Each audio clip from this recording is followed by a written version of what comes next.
fall of the year 2000, a young man named Kevin Hines boarded a bus. As he got onto that bus, he sat in the last seat in one of the middle rows, feeling fairly certain about what he was about to do. However, as he sat there, mixed emotions soon set in. Who is Kevin? He was the son of Patrick and Deborah Hines. In his words, he was a champion wrestler and played football when he was in school. Now, to be a champion suggests several admirable qualities: persistence, consistency, mental toughness. But on this day, this young man could not bring himself to get off that bus before he reached his final destination, and he could not ask others for help. He sat there in his seat with tears streaming down his face, wishing that just one person would notice his distress and ask him if he was okay. But Kevin was met with silence. Indeed, he likely felt like this picture appears: empty, alone. He walked off that bus believing that nobody cared about him, and later attempted suicide. So whose fault is it that this happened? After all, is it Kevin's? He attempted suicide, no one forced him to do it. Or is it the fault of those in that bus who said nothing and whose silence may have validated two potentially deadly beliefs that Kevin was holding in his mind: that nobody cared and that he needed to die? You may be surprised to learn that based on what we know or think we know about why people die by suicide, we don't have enough evidence to say definitively who is at fault for each suicide attempt. But regardless, we may find ourselves falling along a continuum ranging from the attempter being responsible to perhaps those in the immediate environment. Regardless, I ask each of you to move away from thinking about responsibility and instead see the opportunity in front of us. We face many choices as we go through each day of our lives. Does it matter to you to intentionally impact someone else's life for good, or at all? That bus ride was one opportunity. It was the door that stood out. But in Kevin's case, no one approached it or tried to open it. It was a missed opportunity. But why should we open that door of opportunity? Well, because the desire to die can be shrouded in ambivalence. As Kevin stated in a presentation at Fresno State University, he said, "I didn't want to die. I believed I had to." What our opportunity is we get to give evidence to those thinking of ending their life that they don't need to. The ambivalent person may feel like they are metaphorically pulling to live, while life seems to pull them ever closer to the reality that they must die. We have the opportunity to step up to those who are struggling, to grab hold of their metaphorical rope, and together pull to live. And I ask you to do that as if your life was on the line. Because the clock is ticking. It's estimated that in the United States, we lose someone to suicide every 12 minutes. Put another way, that's 123 people per day.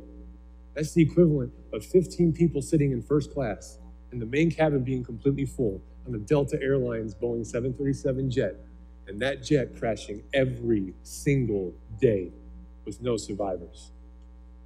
One of those individuals could be someone you care about, or someone you would have cared about in the future. But some of you may still be reluctant to reach out to those who are struggling. This quote here is a historical view or belief about suicide. Many religions have moved away from believing this, but there are still people in our society who think this is true, that suicide is the ultimate rejection of God and of society. I hope that you'll think about how your culture and beliefs impacts whether you will approach or ignore people around you. Indeed, it's no surprise that those in our most cherished circles think that suicide is wrong or sin, or perhaps see it as the result of a deficiency, that we may as well.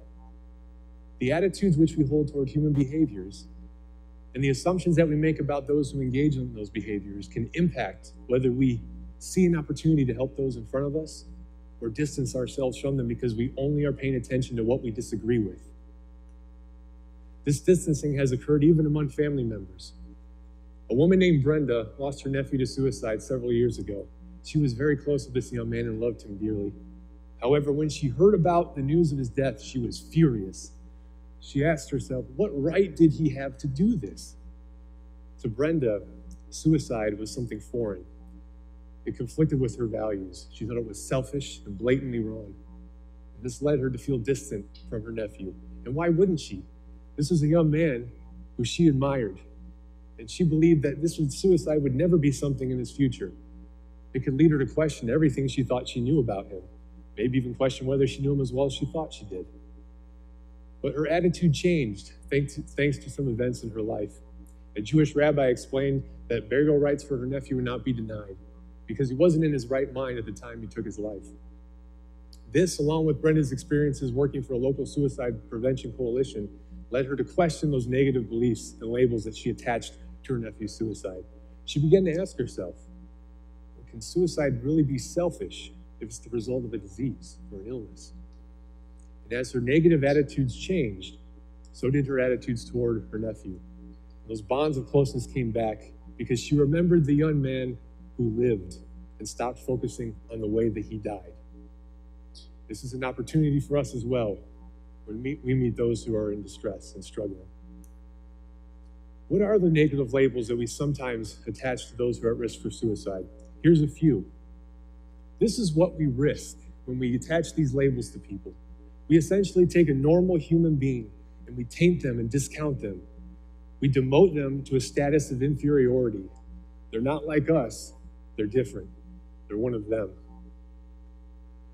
See, with Brenda, it's likely that the suicide of her nephew tainted how she viewed him in the beginning. But seeing suicide as a result of a mental illness gave it a context that she could understand. However, this may backfire for some of us if we also attach these labels to those diagnosed with a mental illness. If we believe that mental illness is a sign of a defective character or biology, or perhaps a sinful or evil disposition, then it likely will just cement our views of those at risk for suicide as being undesirable, inhuman, of them. We increase the opportunity to help others when we observe or identify things that we observe or view things about them or learn things about them we can identify with. It could be as simple as identifying a common interest. There may be someone in this room that has a good taste in ties, right? There could be other things, other ways we can do it. It's identifying maybe a favorite band, a favorite sport, athlete. This is something that we can identify just by paying attention to what people in front of us are wearing. It's that simple. But why do we need to connect? Why do we need to worry about turning a them into an us and all this? Why is it important? Well, consider this. There will be a time in your life, if it hasn't happened already, when you will face a level of adversity that is too overwhelming for you to tackle on your own. And in that moment, how would you like to be approached? Like Kevin Hines was? With silence? Or would you like someone to step up and offer a helping hand and give you the support that you need in that moment? This is one man who's done that. This is Mr. Kevin Briggs. He was a former highway patrol officer in the state of California, also known as the guardian of the Golden Gate Bridge. There was a young man who was standing on the edge of a bridge about to jump. In his words, he said he was overwhelmed with everything. He felt like he failed his family and he couldn't go on. He felt ashamed. Mr. Briggs responded, and this young man lives today, thanks to this intervention. But what did Mr. Briggs do that made him change his mind?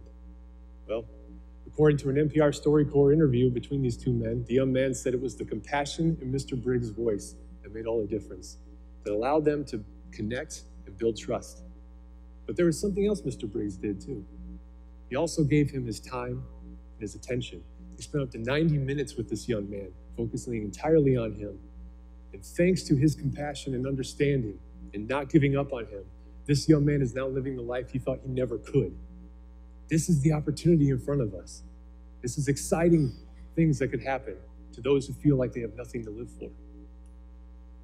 It can be a daunting task to reach out to strangers, especially when they're thinking of ending their life, but you don't need to focus on saving a life. Kevin Briggs showed us what we need to do. Just create a conversation, because it's the conversation that can save lives. It's the compassion that can save lives. Remember what Kevin Hines said. He said, I wish that just somebody would come and ask me if I was okay. It can be that simple for us, just asking a simple question when we know somebody's in distress. This is something that is not beyond any of us. But you may still feel reluctant. You may still question whether you can do this. Well, the least you can do is let people know you care and offer a helpful resource. And the National Suicide Prevention Lifeline is one. The number is 1-800-273-8255. They have counselors available 24 hours a day, 7 days a week, trained and ready to give support to those that are thinking of ending their life.